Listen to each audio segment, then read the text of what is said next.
За авъя. Мэнэ. Сайн мэнэ. Ямач тагаад хувцасны хэмжигтэй болох уу? Авъя. Ямач тагаад хувцасны хэмжигтэй болох уу? Сайн мэнэ. Ямач тагаад хувцастай болох уу? За тэгээ. Сүү. Өгцөд. RFP унда. Апо. Энэ ямар компани? Хаан банк. Аранка дахиа.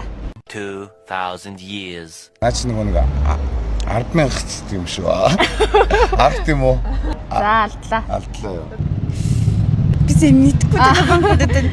Тавуулаа, олуулаа. Их үрсэн эмдэг юм уу гэдэггүй. 5-7 юм уу? Туслан авчлаа. Юу тусламж? Юу 5-7 хувьцааг авъя. Та нар битгий. За ойлголоо. Баярлалаа. За ичиж ярьж чадлаа. За баярлалаа. Антон дээр ч копи өгөөрэй. За Талхаж ихэр. Монгол шуудан. Stock Lab дээр үн цаасны компани зөний эрхийг бичих байхгүй. Эндээс үн цааснуудаас бид зүгээр сонгоцсон юм байна те. Stock Lab гэдэг 100% онлайн үн цаасны компани байгаа. Та энэ дээр шууд асаа нийлгээд дуурайгаа уншуулаад авчихна гэсэн үг. Баярлалаа. Баярлалаа.